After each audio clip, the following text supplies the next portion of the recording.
saan ay isang paring Katoliko ang siyang magbibigay linaw.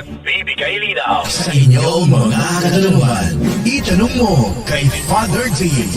At narito ang inyong lingkod, Reverend Father Darwin Get Gano. Itanong mo kay Father T.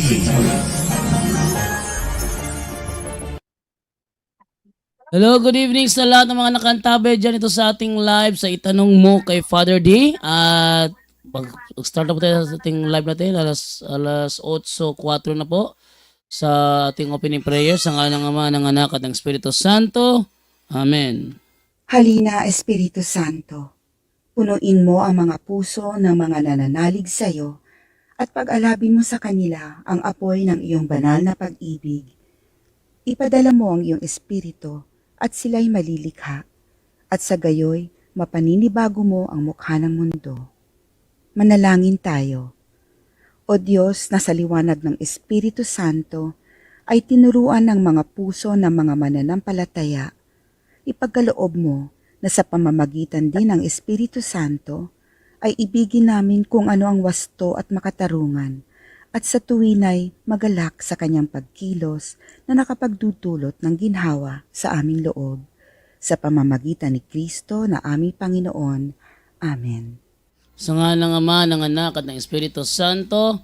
Amen. Okay, so atin ang ibigay sa ating mga kasamahan sa kanilang greetings. Sa ating unahin dito, Brother Junri from South Korea. Good evening.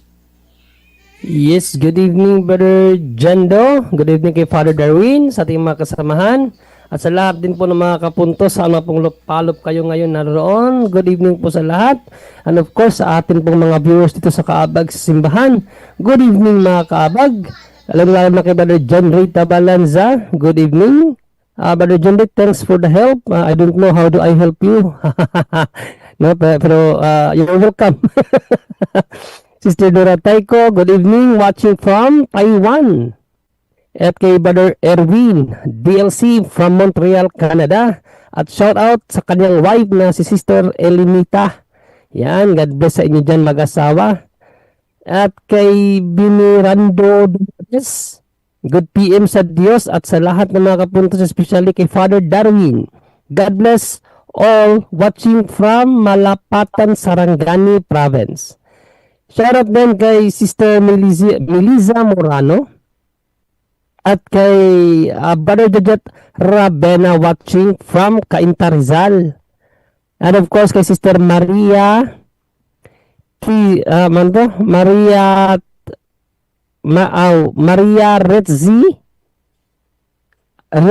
Retzi Ismana. Yun. So good evening Sister Maria Etzi Ismana. Kay Pro Catholic Cute ng Baguio, good evening po. Ano pala, from Toronto, Canada pala, ito si Sister Maria Itzi Ismana from Toronto, Canada. Shout out po sa mga Canadian dyan. Sister Beatrice Lambayong watching from Paranaque City, Manila. Yan, shout out po Sister Beatrice. At kay Brother Benjamin Alzuna Junior watching from Binyan, Laguna. Yan. Shoutout po sa lahat and back to you, Bro Jando. Okay, thank you sa iyo, Brother Junri. At inibigyan naman ngayon kay, kay Brother Angel sa kanyang greetings from Japan. Brother Angel, good evening. Amen. Praise the Lord. Muli, no? Isang pinagpalang umaga, hapon, gabi. San masulok kayo ng mundo na narating ng punto por punto. Salamat po sa Diyos. Nagkasama-sama naman po tayo muli para sa isa namang gabi na banal na pag-aaral ang salita ng Diyos. Para po ito sa ating kaligtasan. Ano po? Ngayon po, itanong mo kay Father D. Nandiyan na po yata si Father Darwin. So, paalala po natin Panginoon sa Kristo, 1:12:48. No, malinaw po yung sabi niya sa huling araw, ang salita kong hahatol sa inyo. So, anytime, any moment, sabi nga, no, pag kinuha na ni Lord ang buhay natin, wala tayong magagawa. Anytime yon o gusto ko nang kunin ang buhay mo. The question is, handa ba tayo? So, sa dami na nangyayari sa mundo ngayon, palagay ko, no, ngayon, let's pray po yung Marianas Island, no, yung Rota, Saipan, Guam, Tingyan, grabe na naman yung bagyo doon. Katatapos lang po ng signal number 5, ilang buwan lang. Ngayon, ayun na naman sila.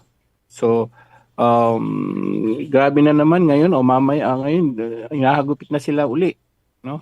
Dati, ilang buwan lang, signal number 5, halos wasak ang buong Saipan. Kung saan ako nanggaling, 12 years ako doon, ang ganda ng Saipan. Pero nung tiningnan ko yung news, kailan lang po yun 2 months ago siguro.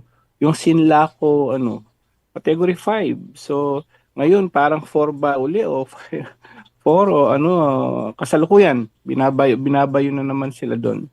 Lord, keep praying po sa Northern Marianas Island, Guam, Tingyan, Saipan, Rota. So, yun lang po, keep praying na lang po at wala tayong magagawa kundi mag-pray at maghanda na rin dahil anytime baka tayo naman ng bagyo na kunin na tayo ni Lord, at least ready po tayo. Yun lang po, no? To God be the glory. Salamat sa Diyos. Back to you, Bro Jando.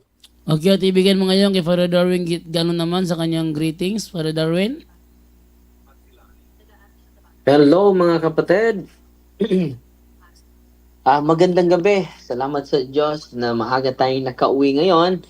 At kumusta po at ang pag-ibig at kapayapaan ni Kristo laging maghari sa puso at damdamin natin.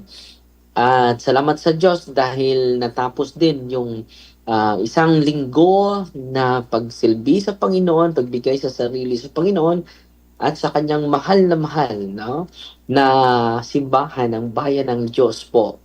At marami akong mga karanasan sa linggong ito. Merong mga conversion story galing sa ating mga kapatid. Yung talaga yung tunay na milagro at pinagiling sila ng Panginoon dahil they received the sacrament and they also listen to the truth of our faith.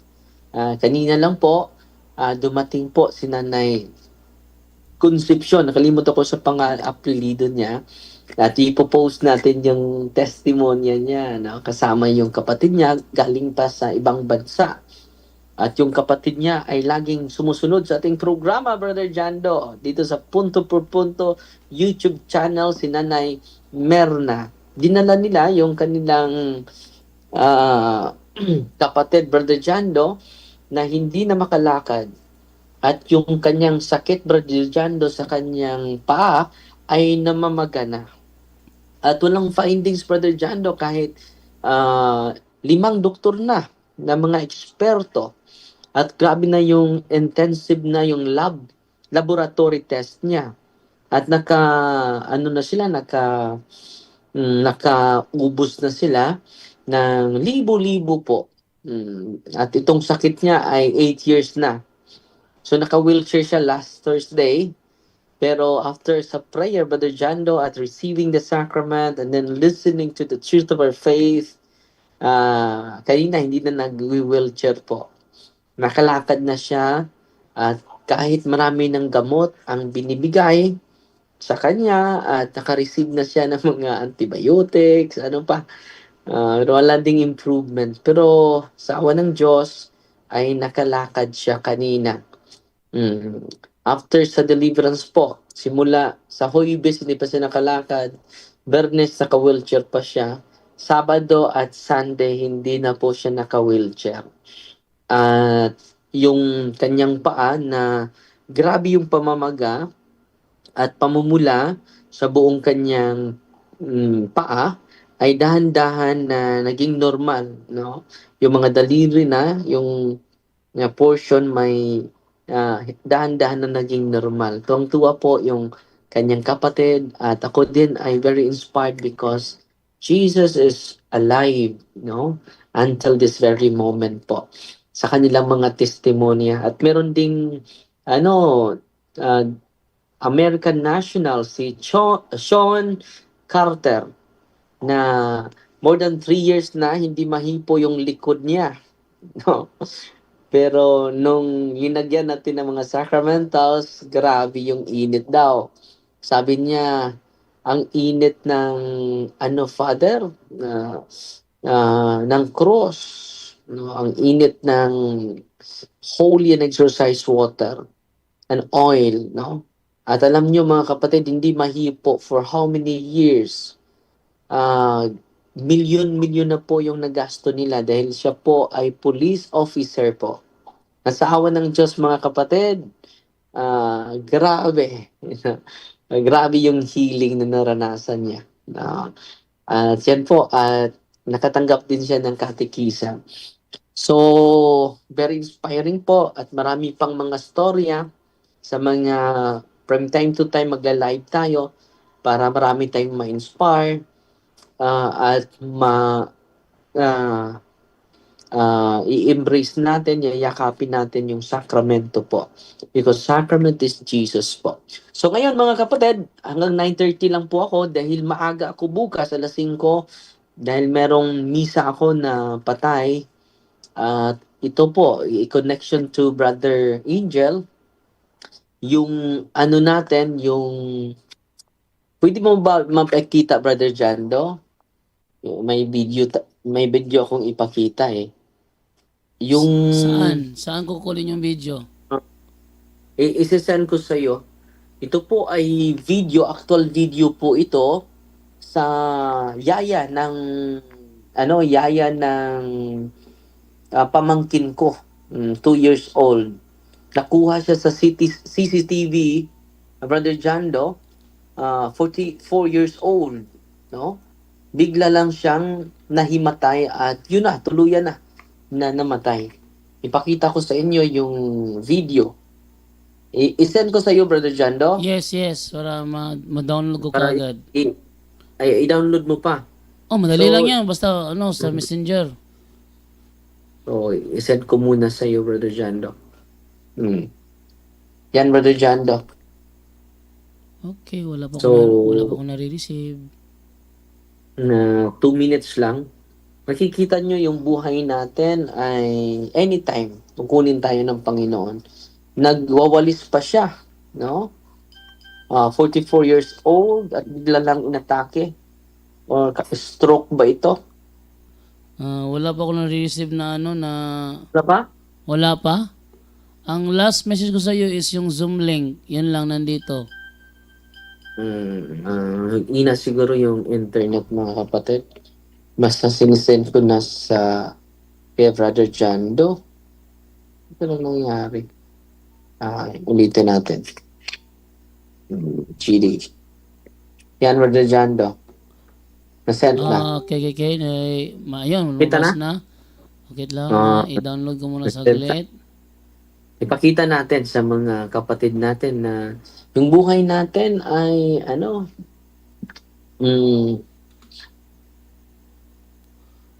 Maliit lang ang ng video. na 2 minutes lang yan, bro. Wait lang ha, palakihin ko lang ito ha. Sige, mag-talk lang niya brother, palakihin ko ito saglit. Oh. Maliit So, lang yan- maliit lang yung screen. So, ipakita natin mga kapatid na yung buhay natin ay anytime kunin ng Panginoon. At then, lagi pa tayong nag-aaway, lagi pa tayong nagka-curse sa mga followers natin ha. Kung may galit man tayo, let us process our imagination and memory. Dahil dun tayo aatakihin ng demonyo. He will intensify the negative biases, negative thoughts in our mind, in our imagination and memory. Dapat i-process natin. At kung galit man tayo, let us speak in a healthy way. Na yung mga words natin should be healthy, it should be virtuous words, no? Dahil kapag ma-dictate tayo sa galit, hindi maganda po yun. Di ba? So, sa mga followers natin, let us always process our imagination and our thoughts, our memory, especially our memory. Dahil doon tayo i-deceive ng kaaway natin. Brother Jando, okay na? So, Ano ko muna ito. Nagbago pala yung ano niya, yung kanyang frame. Nagbago so anuhin ko muna itong pagbabago ng frame. Dahil may pagbabago to sa unahan. Ito na lang, dito ko na lang yan, i-cut. Ay, pangit naman ko i-cut. Ito lang ko saglit. para maano ko. Pakita ko yung buong screen niya. Mm-mm. Mm. So, wait lang ha. Dali lang to. Para, Hintay lang tayo mga kapatid ha. oh. Ah, Ayan, okay na. Ano ko na yung isa. Hindi yung pangalawa. Tapos pangalawa naman. Okay, pangalawa. Dalawa yung frame nito eh. Okay. Ayan. So, buksan ko na yung ano natin, yung ating linya sa Filmora. Nilagay ko sa Filmora eh. Okay. Ayun. So, konti na lang. Ito na. Yan. Okay. Pakita natin mga kapatid, no? Mm. Ito yung mimisahan ko bukas alas 7. Pero, ito. Yung pamangkin ko, yung bata na nilalaro. Lakasan ko lang yung volume. Walang volume yan dahil Walang volume. Akala ko may volume to. CCTV yan. Okay. CCTV yan. Play ko na. Sige, play mo na. Ito. Yung una. Pakita. Yan. Yan po, ang pangalan niya. Yaya po yan ni Kail, yung pamangkin ko. 2 years old, diyan naglalaro. Kita ninyo, buhay na buhay siya, naglilinis ng bahay. Yan po yung bahay ng kapatid ko. Meron pa lang volume bro, dyan daw. Meron nga. Naglilinis yan ha. Naglilinis yan ha. Kita niya, naglilinis yan. 44 years old siya. Naglilinis siya. Parang walang iniindang karamdaman, Brother John daw. Normal na normal. Bigla na yung natumba. High blood? Hindi ko alam. Posible, high blood. Related sa stroke. Tingnan mo, biglang natumba. Yan na. Yan na yung katapusan niya, Brother Jando. So yan ang mimisahan ko bukas. Ang pangalan niya ay si Maricel. Hindi na yan nadala sa ospital. Yan Walang sa kanya. Walang rescue. Dahil sila lang dalawa, yung pamangkin ko, yun na. Yun ang Brother Jando. Yan po yung misahan ko alas 7, alas 5 kami travel dito sa Cebu, sa Lila dahil mga 1 hour. 1 hour po. 44 years old, bata pa po, father. Totoo po. Yung pa yung father, yung sinasabi ko lagi dito no, yung pag gusto nang kunin ni Lord ang buhay mo anytime. Anytime. So, Yes. parang wala siyang iniindang sakit, di ba? Biglaan lang. Yes. Pag gusto na ni Lord po talaga, kaya nga, minsan, lagi ko nire-remind ng mga tao, kapag gumagawa ka ng kasalanan, isipin mo, paano kung kunin ka na ni Lord mamaya? Totoo.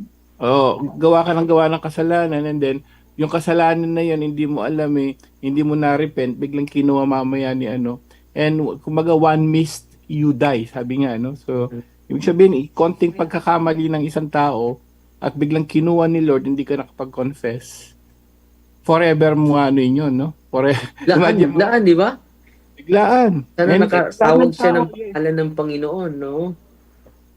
Kinuha na ni Lord, bigla, agad-agad, anytime. Paano kung di siya nakapag-repent?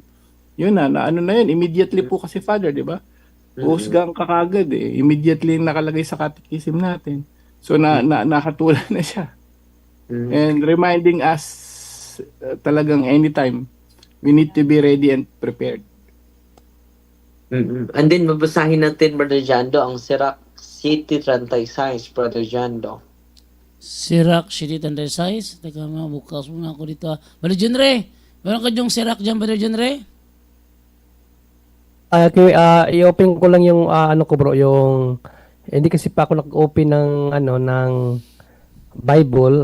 Saglit lang naman to. Sirach, City, Tantay Size. Sige, wait lang 736 yun, Padre, no? 7:36. 736. Sirach, 736. 36 to 37, bro. Okay. Sirach. Saan ba Sirach dito? Sirach. Ecclesiasticus yan, Ecclesiastico. Ecclesiasticus o Ecclesiastico, no? Yan, Ecclesiastico 736. 36. Yan. Alright. So, ito po ang nakasulat sa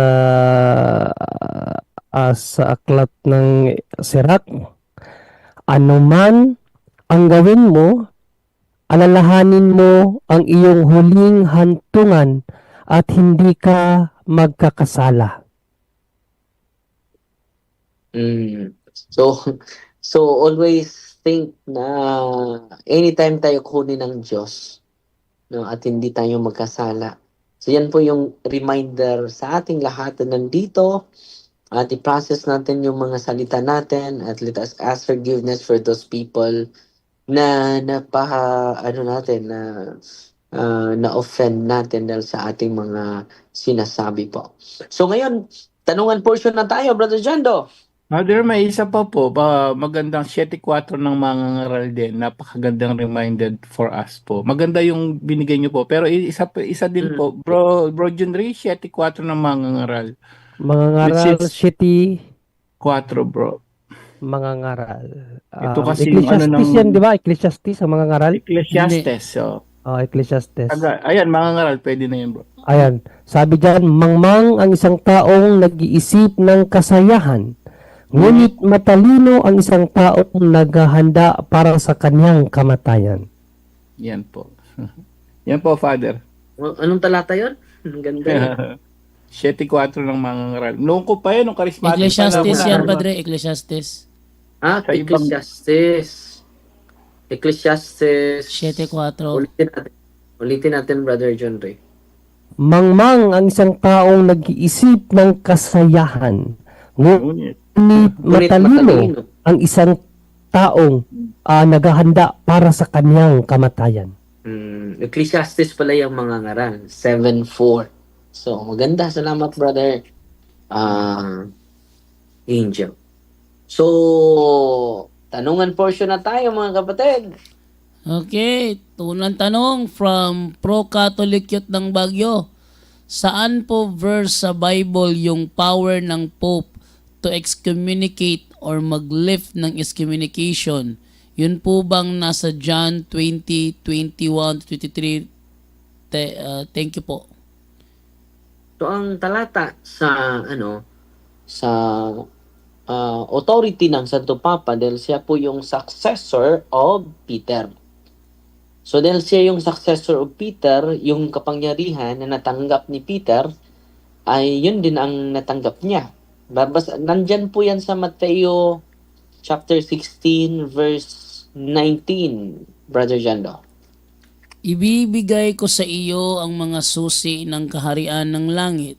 Ang ipagbawal mo sa lupa ay ipagbabawal sa langit, at ang ipahintulot mo sa lupa ay ipahihintulot din sa langit. Kita mo, kapatid. Anong ipahintulot niya dito sa lupa ay ipahintulot din sa langit. Ang hindi ipinahintulot niya dito sa lupa ay hindi din ipahintulot sa langit. Malinaw na malinaw yan. So, yan po yung authority. So, yung Papa maka-pronounce ng specific discipline. No? Isa na yan yung excommunication, Brother Jando. At isa sa mga bagong balita ngayon, yung SSPX, na excommunicated sila dahil without permission of the Pope. At nag-ordain sila. Dapat yung permission, yung appointment galing sa Santo Papa. Hindi galing sa kanila. So, malinaw na malinaw yan. At disobedience po yan. Meron ako nabasa dito. Ang ganda po nito. Ang sabi dito, mga kapatid, nasaan na yun? Wait muna. Nawala. Mm.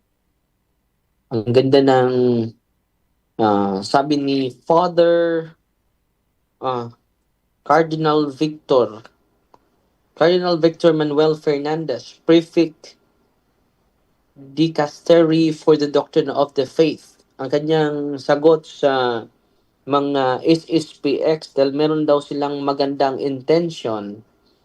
Sabi ni Cardinal Victor Manuel Fernandez, good intentions can never justify disobedience. Intentional yung disobedience nila, kapatid. In a matter where Christ entrusted authority to Peter and his successors. So automatic po is kahit ang ganda ng intention nila, no? It cannot justify disobedience. Yung good intention nila can never justify disobedience. Yan po ang sabi ni Cardinal Victor Manuel Fernandez dahil ina-advise na sila na mismo si Pope Francis, Pope Leon nanawagan, di ba? Please don't consecrate a bishop without the approval of the Holy See. You know, intentional talaga yung pag-disobey. Kahit ano pa yung good intention. At sabi pa niya, babasahin natin, one of the greatest misconception in the modern Christianity is the belief that if our intentions are good, then our actions are automatically justified. Hindi yan totoo. Good intentions are important, but they are not the highest virtue. Yung intention natin, Brother John Ray, hindi yun ang highest virtue. Ano yung highest virtue? Obedience is. Throughout sacred scripture, God repeatedly teaches us that sincerity alone is not enough. King Saul sincerely believed he had good reasons for sparing the best animals after his victory over the Amalekites. Yet the prophet Samuel rebuked him with words that echo to every generation. To obey is better than sacrifice. Ang ganda, no? First Samuel chapter 15 verse 22. Saul's intentions did not erase his disobedience. Neither did Osa's good intention when he reached out to steady the Ark of the Covenant. He wanted to prevent it from falling. His motive appeared noble, but he acted outside the authority and order God had established. 2 Samuel chapter 6 verse 6 to 7, di ba? Pinatay yun si Osa dahil dahil na ano niya na nahawakan niya yung Ark of Covenant.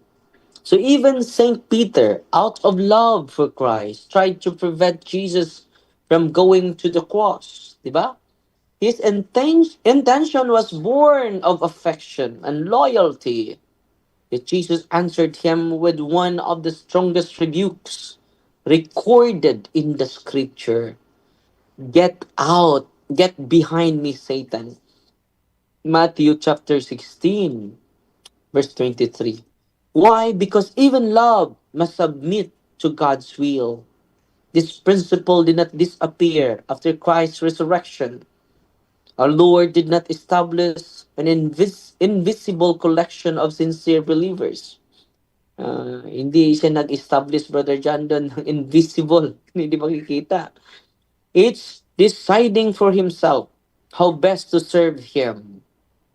He established a visible church. He entrusted authority to Peter, and through Peter to his successors. You are Peter, and on this rock I will build my church. He who hears you hears me. Luke chapter 10 verse 16. Feed my sheep. John chapter 21, 15 to 17. The authority is not merely honorary. It is real. History it repeatedly confronts us with the same temptation. I know that the church teaches that I believe my circumstances, my convictions, my intentions justify doing otherwise. So dito makikita natin mga kapatid, you cannot justify disobedience by your good intention. So ang ganda, no? I learned from Cardinal, mm, wait muna, Cardinal Victor Manuel Fernandez. So, lahat ng mga SSPX po, because of this disobedience, this act and deliberate disobedience, ang sismatiko na po sila. At lahat ng mga sasamba doon, sismatiko na. Kahit ano pa yung intention mo. You can never justify good intention of your disobedience. Brother Jando? Okay, may tanong dito Brother Darwin. Tumawag siya kanina habang nasasalita ka. Ang tanong niya, meron siyang sacramentals na na-bless gamit ang ritual sa aklat ni Father Sikia. Pero ilang taon na yun. Ang tanong niya, pwede ba daw yun ipa-bless uli sa online?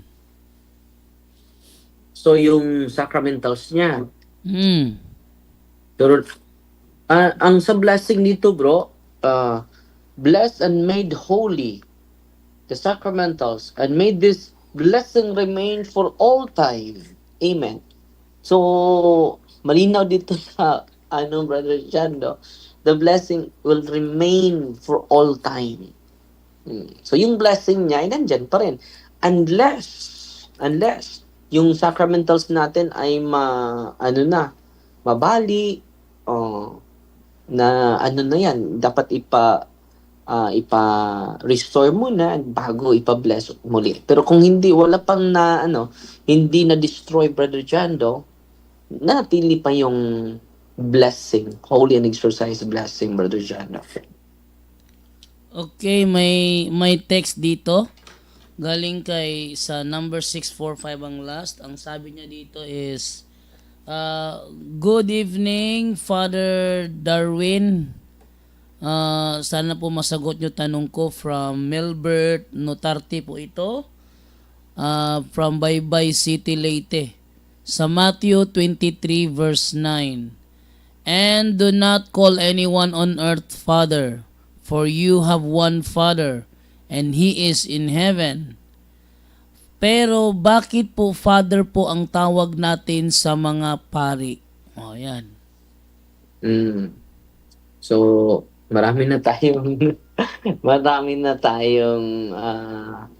sagot nito, mga kapatid. So, ang sagot natin dyan, ang context dyan, kapag tatawagin mo yung isang tao as God, the Father, no? Isa lang Father natin, ang Diyos. Pero si San Pablo, tinatawag din, naging Father din because of the Gospel. Babasahin natin, Brother Jando, ang 1 Corinthians chapter 4, verse 15. Ano yung Brother Ray? 2 Corinthians?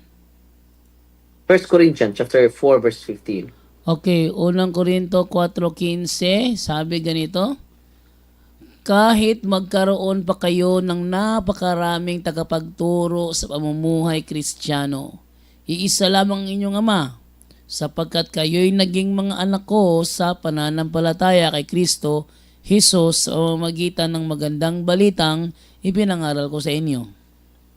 So dito sa ibang talata, Brother Jando, version, for though you have countless guides in Christ, you do not have many fathers. For I became your father in Christ, Jesus, through the gospel. So yung mga nagsiwalat sa Ebanghelyo, Brother Jando, si San Pablo ay naging ama because of the gospel. At si San Pablo, Brother Jando, ay isang pari. Roma chapter 15, verse 16, Brother Jando, basahin natin. Okay, Roma 15:16. Okay, sabi sa Roma 15:16, ganito. Ayun ka. upang maging lingkod ni at simulan sa 15. Gayon man, sa sulat na ito'y naglakas loob akong palalahanan kayo tungkol sa ilang bagay. Ginawa ko ito dahil sa kagandahang loob ng Diyos sa akin upang maging lingkod ni Kristo Jesus bilang pari sa mga hintil. Bilang pare ha. Sa mga hintil. At siya ay umaamin na siya naging ama sa magandang balita. 1 Corinthians chapter 4 verse 15. At si Abraham, Brother Jando, naging father of all nations. Romans chapter 4 verse 16, 17. Hindi naman siya Diyos, di ba? So basahin natin, Brother Jando. 16, 17? Romans chapter 4. Oh, 16, 17. Okay, 16 to 17. Ang sabi ganito, and so the promise was based on faith in order that the promise should be guaranteed as God's free gift to all Abraham's descendants, not just to those who obey the law but also for those who believe as Abraham did. For Abraham is the spiritual father of us all. Kita ninyo? Si Abraham naging spiritual father of all nations. Spiritual father of us all. Hindi naman siya Diyos. So kung i-connect natin ito, hindi naman pwede na mag-conflict yung salita ng Diyos, Brother Jando, di ba po? Kahit So si yung Padre, kahit si Paul, umamin siya na siya spiritual father. Yes. Sa Pilimon, sabi niya, so I make request to you on behalf of Onesimus, who is my own son in Christ, for while in prison, Wow. I have become his spiritual father. Kita nyo, Pilimon unong Jesus, spiritual father. Di ba? Yung mga pari, mga kapatid, spiritual father po yun because of the gospel. Pati na yung pastor ninyo, spiritual father ninyo yun. Hindi ba yun logical? Kung literal yan, bakit? Anong tawag ng tatay mo sa tatay mo? Kumpare? No? Attorney, engineer, di ba father din? No? So ang punto dyan, sabi sa mga komentary, Brother John, the biblical evidence shows that the title father is legitimate when it refers to natural ancestral or spiritual fatherhood. So pwede pala, yung ating tatay, biological tatay natin, tatawagin natin na father. Yung spiritual fatherhood, yung mga pari, pwede din. So ano pa ang tinutukoy dito, Matthew chapter 23 verse 9, is directed against seeking titles as a source of pride and authority independent on God, not against every respectful use of the word Father. So yung ano pala, Brother Jando, yung sense of entitlement. Parang uhaw na uhaw ka sa titulo. Brother Jando, yun ang tinutukoy dito. Matthew 23 verse 9. Dahil kapag literal, kung sasakyan natin yung kanilang takbo ng isipan nila, nagkasala din sila. Bakit tumatawag sila ng tatay nila na father? So, hindi po yan literal. At yan po yung punto, yung warning ni Kristo patungkol dyan, Brother Jando. O si Elisuriano nga, tinawag na father eh. Sabi dito, it is with deep sadness, yet with full faith in the Almighty, that we announce the passing of our beloved and one and only brother Eliseo Elisuriano, a faithful preacher, brother, father, and grandfather. Grandfather pa nga eh. Oh, Grandfather, malaki, luto. and Yan ang hindi wala sa Biblia. grandfather to many. Dubli na, father na, grandfather pa. Oh, Higit pa So, sa ama na, lolo pa. lolo pa. Oh, higit pa si Ay, yes, actually, ano ni- basahin mo yung Brother Dando, kasi sa unang Korinto 14:15, malinaw naman yun, sinabi ni Paul na siya ay ama sa pananampalataya, no, si Saint Paul. Unang Korinto 4:15. Basahin mo, Brother Dando, ang Judge 17:10. Kapag ama ka, ano ka? O kapag pari ka, ano ka pala dapat? 17. Sa King James Version Sa? ng Judge. Saan sa? King James Version 17:10 ng Judge. Okay, 17 ng judge, ang sabi ganito, and Micah said unto him, dwell with me, and be unto me a father and a priest, and I will give thee 10 shekels of silver by the year. Ayun. So dyan, malinaw brother John doon na kapag father ka, kasi pagka-father dyan, hindi naman biological father eh. Kasi yung mga Israelita dyan naghahanap ng pari. At si Mika ang ano nila, na nautusan na pumunta doon sa bundok. Tapos dalhin yung pari doon. Kaya kapag sinabing father, as spiritual father, priest talaga yan. Kaya sabi dyan, be unto me a father and a priest. Isip Paul, namin naman ni Paul na siya ay ama sa pananampalataya, kaya siya din ay pari. Okay, Father Darwin? Anong tanong pa? Okay, sa tanong dito.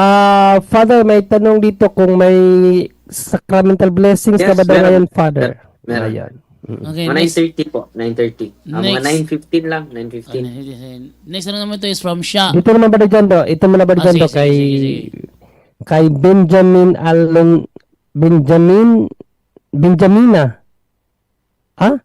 Benjamin Alzuna Jr. pala. Benjamin Alzuna Jr. Father Darwin, ang tanong niya, pakipaliwanag nga po ng gift of tongue. Meron po kasi ako nakausap na may gift, meron daw siyang nakausap na may gift of tongue daw siya. Nagsasalita daw siya na hindi niya mapigilan. Father Darwin. Maraming salamat po. So, kahit may authentic na gift of tongue, ha? Kahit authentic pa yan, dapat yan i-renounce, ha? Pero yung sabi niya, hindi niya mapigilan, eh. Dapat i-renounce yan. Nandito po yan ito po yung solemn exorcism. Ito po ay akda ni Father Winston Cabading. Nandito po sa aklat na ito, ang solemn renouncement. Renouncement sa mga unholy soul ties, renouncement sa Freemasonry, nandito din. Alam ko yung mga password ng mga mason. Nandito kasi Nandito kasi. So, anong degree mo? Dahil Masonry is taught by decrees, Brother John Ray. At nandito po sa ritual ng simbahan. At tinanong ko yung mga mason, totoong-totoo talaga yung mga password. Hindi mo malalaman yung password kapag hindi ka nakaabot sa degree na yan. First degree, may password. Yung first degree, hindi nila alam yung password sa second degree. Dahil hindi pa sila kaabot. Because Freemasonry is taught by decrees. No? Sa third, yung second degree, hindi niya alam yung password sa third degree. Ganon din sa hanggang 30, 18th degree, 30 degree, 31st, 32nd. Dahil taught by decrees yan. Pero dito, alam ko yung password din yun. No? Dahil nandito po sa, grabe yung simbahan. No? Dito kapatid, yung mga extraordinary gifts ninyo, dapat i-renounce yan. Ha? Sa mga may gift ng speaking in tongue, ha? Makinig po kayo, nandito po. Kasali po yan sa i-renounce. Wait muna. Solemn renouncement po. Dito po yan sa kasali po yan sa divination. Na dapat i-renounce, mga kapatid. So, maraming mga hindi nakakaalam nito. Akala nila okay lang. Nandito po yan sa sa party sa occult third eye or divination po. Nandito po. Ipakita ko sa inyo page 101. Renouncement. Ito po, pinakita ko sa inyo. Babasahin ko ha. I renounce any counterfeit charism I may have received from false anointing. Mag-ingat din sa mga false anointing. I renounce the counterfeit charism of speaking in tongues, visions, prophecy, and healing. 3 times i-renounce yan. I renounce all my desires to possess extraordinary gifts, so that others will admire me. So, i-renounce talaga ha. Connected po yan sa divination mga kapatid. Kaya nga sa mga exorcist na nag-upgrade, upgraded, i-renounce yan. Nandito po yan sa solemn, ano. At ano ba yung dapat gawin natin? Dahil hmm, sabi ni, wait muna ha, dahil mabasahin ko po patungkol sa speaking in tongue. May notes po tayo. Mas mabuti na, alam nyo, maraming nagtanong sa akin dito. Kahit pumupunta ako sa Switzerland, yan ang tanong. Nakaabot ako sa Germany. Yun din ang tanong. Nakaabot tayo sa Canada. Yun din ang tanong. Nakaabot tayo sa Amerika. Yun din ang tanong. Ngayon, yan din ang tanong ngayon. Ito yung sabi ni Pope Leo. Kinu-quote niya po ito. Sa kanyang homily po ito last September 1, 2025.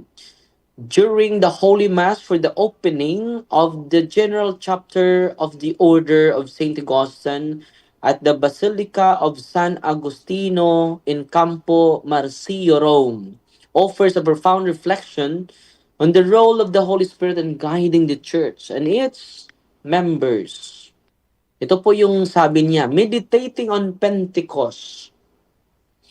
Our Father St. Augustine, responding to the provocative question of those who ask why today the extraordinary sign, speaking in tongue, is not repeated as it was once in Jerusalem. Anong sinabi niya? Not repeated as it was once in Jerusalem. Yung padamihan na nagsasalita ng ibang lingwahe. No. Bakit? Offers a reflection that I believe can be very useful for the task you are about to undertake. Augustine says, at first, each believer spoke all languages. Now the whole body of believers speaks in all languages. Ang dami na natin, di ba? Iba't ibang lugar na tayo, nagsasalita tayo ng iba't ibang languages. Therefore, even now, all languages are ours because we are members of the body that speaks. Dear brothers and sisters, here together you are members of the body of Christ, which speaks all languages. No? If not all the languages of the world, certainly all those that God deems necessary for the fulfillment of the good that, in His proven wisdom, He entrusts to you. Therefore, live these days in a sincere effort to communicate and understand, and do so as generous response to the great and unique gift of life and grace that the Father of Heaven grants you by calling you here, precisely you, for the good of all. So, yan po ang sinasabi ni, ina-acknowledge niya na ito po ay, ang speaking in tongue is extraordinary. Extraordinary. At ano namang sabi ng ating Lumen Gentium, chapter 12? Okay? Ito pong Lumen Gentium is dogmatic constitution of the church. Ano po ito? Dogmatic constitution. Hindi po tayo mag-object nito dahil it is a dogmatic constitution. Ano sabi ng simbahan? Iritso na natin sa pinaka ibaba na this charism, the manifestation of the Spirit is given to everyone for profit. This charism, whether they be the most outstanding or most simple and widely diffuse, are to be received with thanksgiving and consolation, for they are perfectly suited to and useful for the needs of the church. Extraordinary gifts, kasali na po dito ang speaking in tongue, are not to be sought after, nor are the fruits of apostolic labor to be presumptuously expected for the use, but judgment as to their genuinity, and proper use belongs to those who are appointed leaders in the church. To host a special competence it belongs, not indeed to extinguish the spirit, but to test all things and hold fast to that which is good. So dito mga kapatid, hindi po ah, hihingin yung extraordinary gift, mga kapatid. At sinabi ni Pope Leo, speaking in tongue is extraordinary gift. At ano namang sabi ni San Pablo? Dito tayo ni San Pablo ha. Ito po, hindi po ito nagawa sa maraming mga religious organization sa ating simbahan po. Itong gusto na speaking in tongue ni San Pablo. Babasahin natin ha. Ito po. Sa editsyon na natin ha. Dahil maubos yung oras natin. 1 Corinthians chapter 14 verse wait muna. Titingnan ko muna.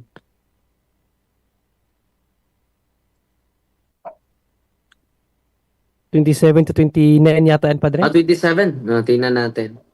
If someone is going to speak in tongue, 2 or 3 at most should speak, one at a time. And someone must explain what is said. Yan po. Anong nangyari sa atin? Parang kayo na lahat nagsasalita. Ang sabi niroll out po ito ni San Pablo. Di ba? If someone is going to speak, hindi natin sinasabi na walang speaking in tongue, Brother Chundri. If someone is going to speak in tongue, 2 or 3 at the most. So, hindi lalampas ng 3, Brother Chundri, ha? Itong 3, 1 at a time. And someone must explain what is said. But if there is no one to explain it, then they should be silent in church and speak to themselves and to God. Kung hindi po, wala pong nag-translate, mga kapatid, ipatigil ni San Pablo. At inuulit pa niya ito. 2 or 3 who are given God's message should speak, while the others are to judge what they say. So, 2 or 3. No? And then sabi niya, sabi niya dito, hindi to basta-basta dahil command po ito. But sabi niya, if anyone supposes, sa 1437, if anyone supposes he is God's messenger and has a spiritual gift, he must realize that what I am writing to you is the Lord's command. Hindi to, mabigat ito, Brother John Ray. Lord's command. But if he does not pay attention to this, pay no attention to him. So then, my friends, set your heart on proclaiming God's message. Do not forbid the speaking in tongue. So, meron talaga. Pero ano sabi ni San Pablo? 2 o 3 lang. At hindi po ito magsasalita ng sabay-sabay. At kung meron kang gift of tongue, kahit authentic yan, dapat i-renounce para ma-discern natin kung galing ba yan sa Diyos. At yung tanong niya, Brother John Day, kapag hindi niya mapigilan, hindi na po yan galing sa Diyos. Dahil hindi po ang Diyos mag-control ng intellect natin. Because we are given by God with 100% free will. So ang demonyo lang ang... bakit ba tayo maharas din ng demonyo? Because we give consent. Ang intellect natin, Brother John Ray, and will natin, hindi yan hahawakan ng demonyo unless you give consent. Kailan ka ba mag-give consent to them? Isa na dyan, kapatid na John Ray, yung lack of knowledge. Basahin natin, Brother Jando, ang Hosea chapter 4 verse 6. Hosea chapter 4 verse 6. Ang sabi ganito. Sabi, nalipo lang aking bayan dahil sa kamangmangan. Patuloy po. Sapagkat itinakwil ninyo ang karunungan, itinatakwil ko rin kayo bilang pari. At dahil kinalimutan ninyo ang kautusan ng inyong Diyos, kalilimutan ko rin ang inyong mga anak. So, kita ninyo bakit ba nalipol ang aking bayan, yung mga bayan ng Diyos? Dahil din sa mga pari. Hindi nila tinuruan ng aral ng Diyos, kautusan ng Diyos. Yan po yung Hosea chapter 4 verse 6. So kaming mga pari, Brother Jando, kapag hindi natin turuan yung mga Katoliko sa katotohanan ng ating pananampalataya, bakit sila na-destroy? Bakit sila nalipol? Dahil din sa kakulangan ng mga pari, Brother Jando. Sinong nagsabi niyan? Hindi si Father Darwin. Mismo ang propeta po. So sa mga paring nakinig ngayon, sana po